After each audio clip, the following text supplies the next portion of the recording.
Good morning and welcome. My name is Maria Elena Perales, and on behalf of the Sisters of St. Joseph of Orange, we welcome you to today's public witness. Today we are joined by Greg Wolgenbach. He's the Director of Life, Justice, and Peace for the Diocese of Orange. We also have Archdeacon Laura Siriani.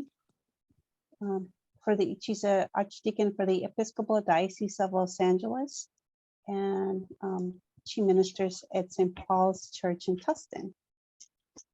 We also have Brett Allen. He's a director for the CSJ Educational Network. Lori, the executive director for the Loyola Institute of Spirituality, and Sister Louise Mitchek and Lucy Dominguez from our Justice Center. Today, we will be hearing from Hankyul Lee, who will be sharing with us her powerful story. Let us begin by placing ourselves in the presence of our Creator, whose loving embrace unites us as one family that calls for the dignity and respect of all our refugee brothers and sisters.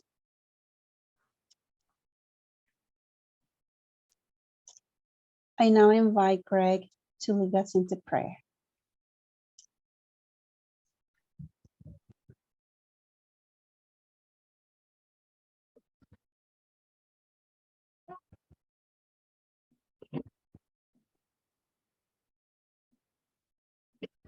God of our wandering ancestors, long have we known that your heart is with the refugee, that you were born into time in a family of refugees, fleeing violence in their homeland, who then gathered up their hungry child and fled into an alien country.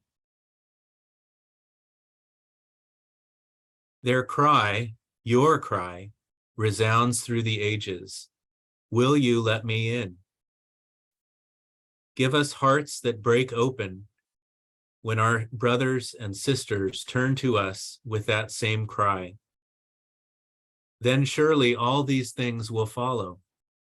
Ears will no longer turn deaf to their voices. Eyes will see a moment for grace instead of a threat.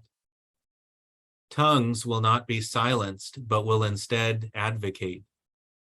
And hands will reach out, working for peace in their homeland, working for justice in the lands where they seek safe haven. Lord, protect all refugees in their travels. May they find a friend in me, and so make me worthy of the refuge I have found in you. Amen.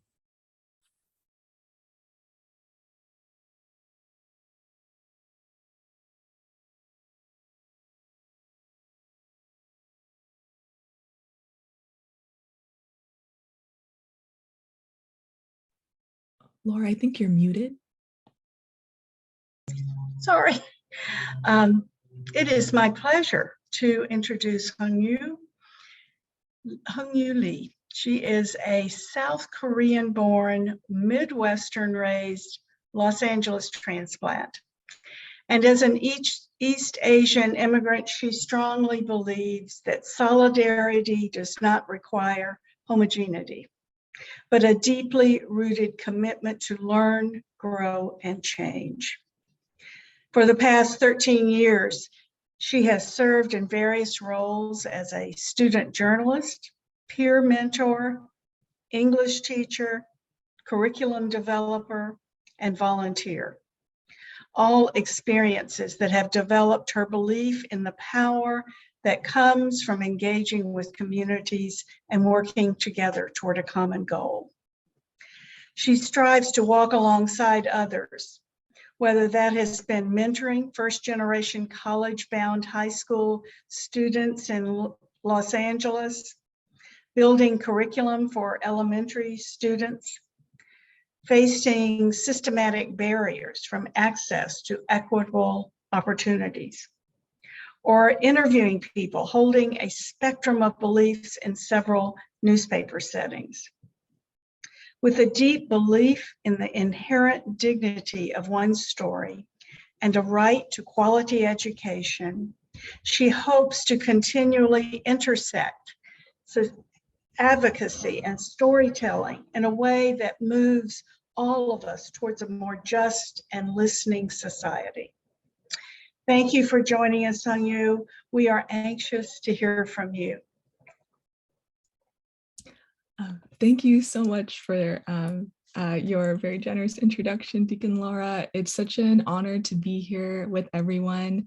I also want to, before I begin, I really want to honor the distinction, saying that my story, I believe it's a very unique, story, albeit it's also a fraction, of the lens of East Asian immigration, and then in a larger scale, Asian immigration. And this is just, my story and my story. So I'll go ahead and get started. The day that I finally realized that I always find myself in lines, I was actually hidden behind a sea of people in the LA Convention Center in 2015. 2 months had passed since my citizenship application approval, and I now attended a ceremony corralled into a room filled with thousands of naturalized citizens in queue. Fervor is like bouncing off the walls as former President Obama virtually welcomed the buzzing crowd. Everyone belted the Star-Spangled Banner, a swarm of tiny red, white, and blue flags flapped in the air. And to conclude the ceremony, I joined in line to collect my naturalized certificate. It seemed really fitting and even comforting the moment I came to this realization of always being in line. Finally, this like physical representation spoke to an inner reality I'd been experiencing. As a female Korean American immigrant thrown into white suburbia at age 2, I quickly took to assimilation for survival's sake. I exchanged my colorful Korean dress wear for corduroy pants and an itchy Nike sweatshirt, memorized the 50 state capitals as Seoul became a distant memory, and responded to my parents' Korean with loud English. My dad's actually here, so thank you for being here, Dad. All the while, I waited in line, peeking over the shoulders of the people in front of me, wondering when I would arrive at acceptance. So proponents of assimilation really express the need for people to absorb the culture, right, and the tradition of a specific region in order to flourish. And they cite that the failure to do that leads to problems and division. And there's like a lot of studies about this. I think one researcher, Jeffrey Carliner, he like examined English language skills of natives and immigrants based on like the 1980-1990 US Census. And he said, he concluded that for immigrants, speaking English well is important for success in the US labor market and for full participation in American society. But kind of after delving into my ethnic roots, I found that the value of dissimilation and the power it possesses to forge pathways toward lifestyles is actually, I would argue, even more so powerful. And the failure to assimilate actually on a number of levels has led my family to be more willingly mobile. It's been a mark of resilience, flexibility, and ultimately motivation for creating our own history in ways that were previously unimaginable. Through my maternal and paternal family members, though they resided in different Korean provinces and experienced a diverse immediate surrounding culture, they shared this similar trait of dissimilation, which fueled their search for this better life. And I really do see it as a line, an ancestral line that I've inherited. So my late paternal grandparents, they were born in the Gyeonggi-do province. It's a western central region of the Korean peninsula, presently South Korea, during the 1930s. And because of the four-season climate and the heavy precipitation, my grandparents, Hankyul Lee and Namsun Kim, lived on a farm with 8 children, producing seasonal crops and goods. Along with the many rivers flowing from east to west in the region, Gyeonggi-do is well known for its special local products, like their Incheon rice and their ceramic products. And so the economic demand of this rural area greatly shaped the environment and lifestyle of my paternal family members who created ceramic pottery products for local artisans too. And surrounded by 8 siblings altogether, my father as the youngest, my paternal family was raised in the mentality of taking pride in providing for their own needs as much as possible. Because my paternal grandfather, Hankyul Lee, passed away when my father was extremely young, it was my grandmother, Namsun Kim, who carried the burden of providing for the family, a very revolutionary practice for the heavily patriarchal culture in Korea. In traditional Korean society, women received little formal education. In fact, it was not until the late 19th and early 20th centuries that women's educational institutes were founded and then flourished, as the prospect of women leaving their posts as housewives in pursuit of higher education was not really readily accepted by society. My paternal aunt, Kumwa Lee, faced a lot of forms of academic limitations based on those rigid gender roles. Even though she was able to teach herself English and express interest in continuing her education, my aunt wasn't able to gain her family's blessing to move to Seoul and leave behind her familial duties of maintaining household chores and responsibilities. At a similar time, my maternal grandmother, Jeongnam Kim, was born in the Gangwon province, presently North Korea, in 1931 during the Japanese occupation of the United Korea at the time. As one of the 8 provinces of Korea during the Joseon dynasty, Gangwon province was formed in 1395. After the defeat of the Japanese during World War II and right before the drawing of the 38th parallel, Jeongnam Kim chose to migrate south to Seoul. She would then work as a seamstress to support her 4 children, my mother, Yoon Seung-kang, and her 3 older siblings, Byung-jin, Myung-shin, and Myung-ok. My maternal uncle Byung-jin passed away at age 30 due to a faulty hospital surgery in Seoul shortly after my maternal grandfather also passed away. Much like my paternal family members, my mother's family members quickly accustomed to different roles, as my grandmother had to find more work to now be the sole provider, while my mother and her siblings were required to manage household responsibilities on their own at very young ages. There are a lot of threads connecting my paternal and maternal family members, although they didn't, directly interact with each other. Both sides of my family were shaped by the influence of their surrounding communities, whether that be the patriarchal and deferential cultural traditions, and moved or attempted to move in order to suit the needs of their family members, stepping into the roles for other members because of family loss. And lastly, the impact of dissimilation. Because each side of the family didn't completely embody the patriarchal culture, there was always an ever-present symbol of not completely fitting in that left a door open for what a better life could be. It was this spirit that allowed them to be completely open to the ethic of imagination, apart from systems at large. The idea that fate sits within their hands, that they have the potential to carve a new life in a new area with little apprehension for the sake of their family. This was seen in the way that my parents immigrated and navigated life in the United States. On June 30th, 1997, my South Korean father and mother, Hikap Lee and Yoon Sim-kang, made their way to the US with F1 and F2 student visas in hand, in pursuit of a better life for all of us. So the 1997 Asian financial crisis plagued a lot of countries during this time, like the Philippines, Japan, Singapore, South Korea, and Thailand. Korea's crisis in particular stemmed from the shaky financial state of businesses running bankrupt without the ability to pay back large sums of borrowed money used to finance their investment projects. So by mid-1997, 8 of the top 30 countries in Korea filed for bankruptcy. And ultimately, Korea called upon the IMF for a $60 billion bailout package, which showed a lot of signs of success in revitalizing the Korean economy. And during the year of dire financial crisis, an influx of Korean immigrants entered the US at a record high. And out of 266,000 F1 visas issued, the majority came from South Korea that year. So the United States provided growing context for reception for immigration at this time. Immigration laws like the Immigration and Nationality Act of 1965, the Hart-Celler Act, provided, kind of this historic platform for immigrants, more so than before, signed by Johnson, and it changed the way quotas were distributed that favored Eastern European immigrants and opened it up to more Asian immigration as well.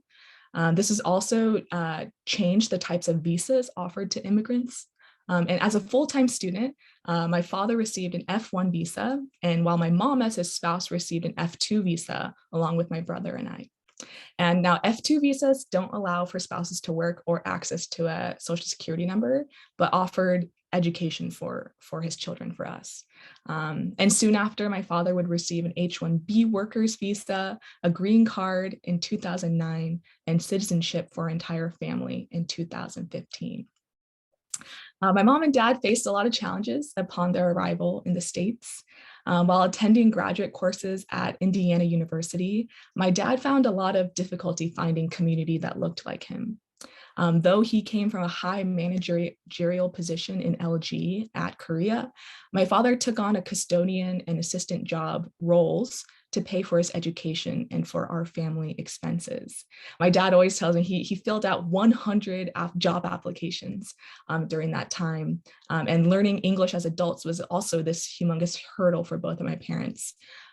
There's also a lot of implicit discrimination with my father's workplaces and the communities in which we lived that led our family to move every approximately 3 years across state borders, from Indiana, Kentucky, Ohio to California.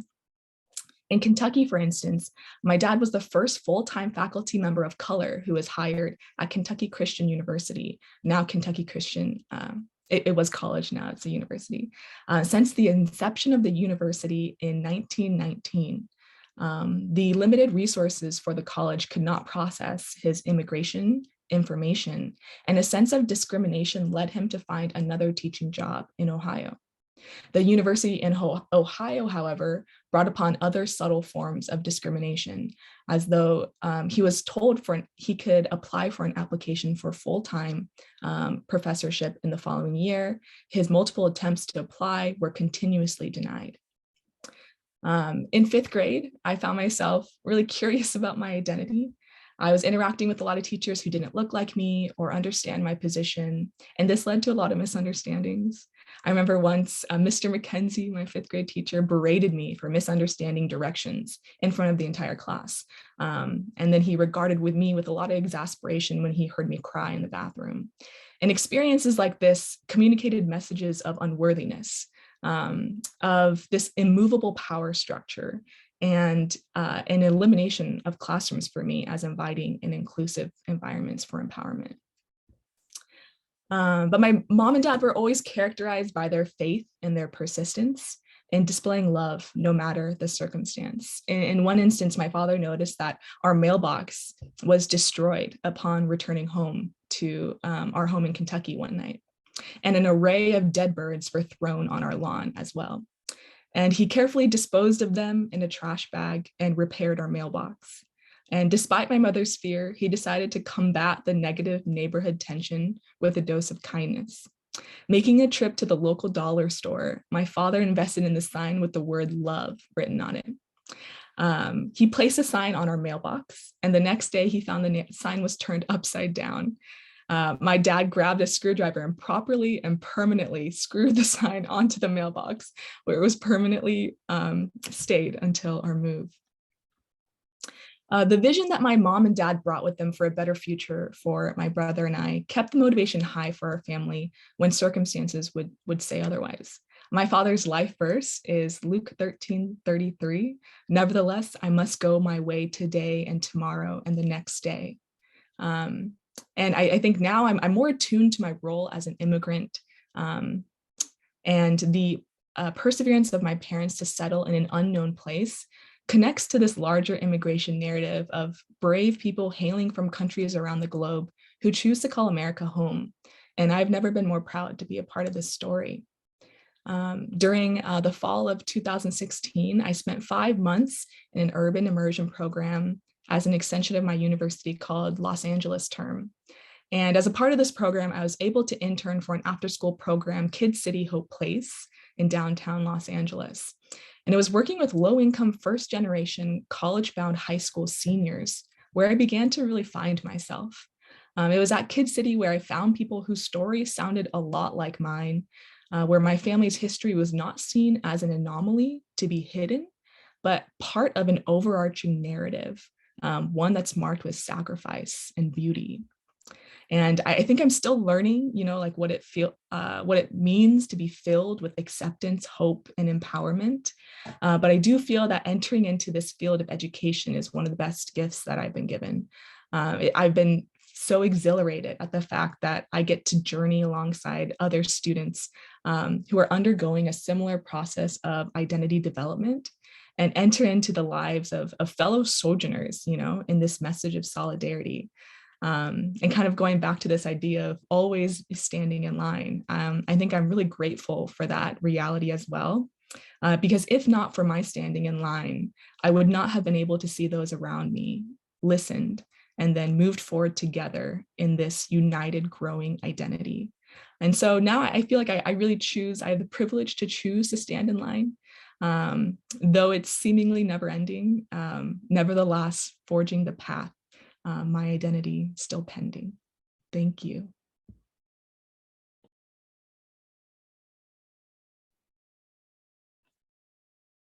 Hankyul, we're grateful for all that you've shared with us today. So thank you very much for doing that. This is Brett speaking. As I was struck as I listened to your story, it has many similarities to other immigrant groups and probably within the Korean community as well, the journey to America. But it had some also very interesting distances. And I guess when you're considering that the goal that has been stated culturally in the US has been for most of the time assimilation into the broad mainstream culture. And it isn't really until your generation or perhaps a couple generations before you that the disassimilation is happening. The value of bringing one's own knowledge, culture, familial relationships. It's fascinating for me to sit and to listen to that. And all Americans, as we know, at some point in the country's history have come from someplace else, unless you are completely of Native American heritage. And even within those cultures too, there have been forced migration across the US during that time period. But I just was struck by the fact that you honor your ancestors. Clearly, you know the story, you know how hard they worked, how hard your parents and all the things that you experienced and they as well. It's really quite remarkable that you can have all of that and still see the value of disassimilation. So thank you for that and sharing that in your story. I invite all of us at this point to take a moment to reflect on the story that we've heard and to come in to say, what impacted you the most? And you can share a word if you like, or a small phrase of encouragement and reassurance to Hankyul and her family on the story. So I invite you to do that. Just if you can unmute and give a word of encouragement or a phrase of encouragement for just a moment or two.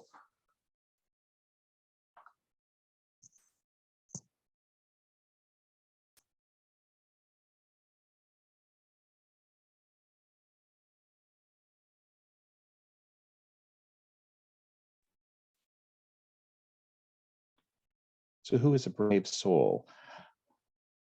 I know it's hard to come on the Zoom sometimes and chit-chat. I'll be happy to share. Please.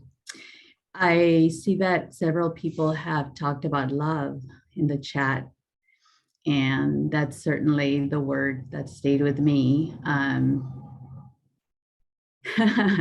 So that there's a lot there, but I think that, coming in with my own immigrant experience, which is very different, I was in my typical day of busyness, not really paying attention to a lot of the details that were being shared of the history and so forth.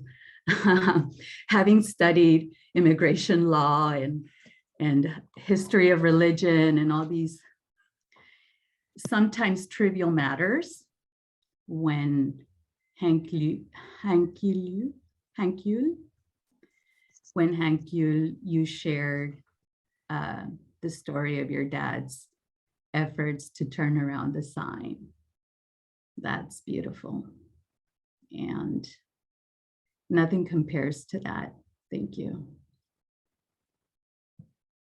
Thank you, Adriana. Others that would like to share a word? And I realize that there's many good phrases and words that are coming in through the chat feature. So please use that as well if you would like to do a bit of communication from your end of the screen. Hankyul, this is Lori. What resonated the most, well, one of many things. The first, of course, was the love and the persistence that your paternal and maternal families had. They just kept turning the sign upside down, like your dad did it, towards the end. They just kept like, okay, there was a death, but we're going to make it work, And so, but what I see in you as the next generation is that persistence to stand and dream with others, like you said, and to sojourn with others. And as a teacher, that makes you such a wonderful person, because so many students lack good teachers, excellent teachers who empower. A good teacher just teaches, but you sound like an excellent teacher just by, what you shared. So thank you for that inspiration. I appreciate it.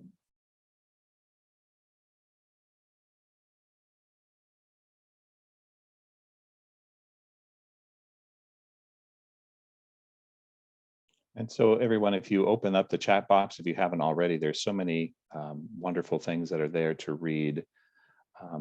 And as we move forward, want to keep faithful to our time frame. So I thank you for that very much. And thank you to Hankyul for your story and the story of your parents and grandparents. And so I invite Sister Louise to lead us into action, please.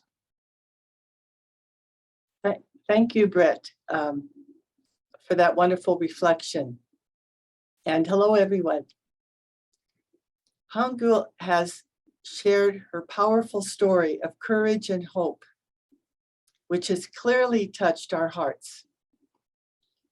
Here are some of the suggestions that we can suggest to stay involved. First of all, learn more about the demographic data and policy research on Asian Americans and Pacific Islanders. Read about the first in a series of reports from AAPI data and the National Council of Asian Pacific Americans pertaining to data equity. Support a mentoring program that pairs up college graduates with high school seniors to provide individualized college application support, and help provide meals for our most vulnerable neighbors. And fight against family separation and prevent ICE from deporting An Nguyen back to Vietnam. And also, please know that we will forward you this information and the links as we have shared as we will be sharing in an later email today. And now I invite Lori.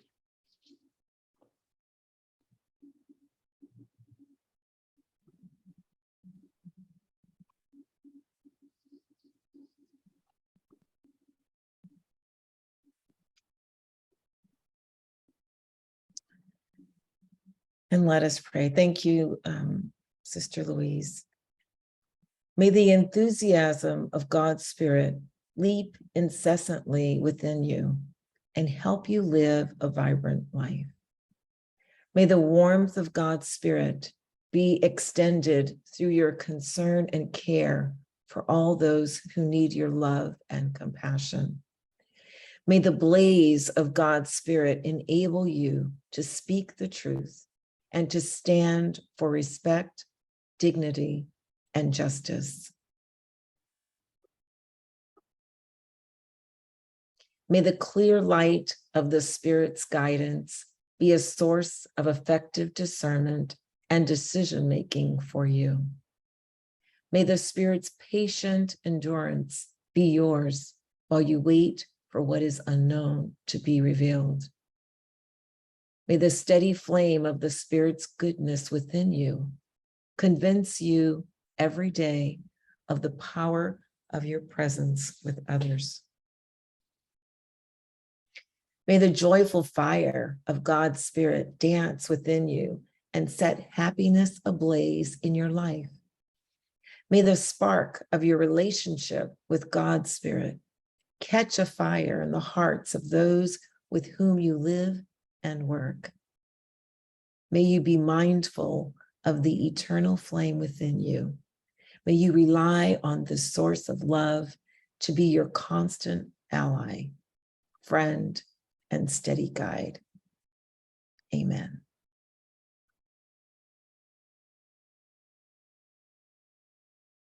I turn it to Lucy. Thank you, Lori. So today we heard from Hankyul Lee.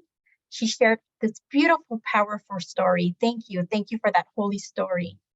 So this morning we prayed, we reflected, and now we are called to action and support for our vulnerable brothers and sisters.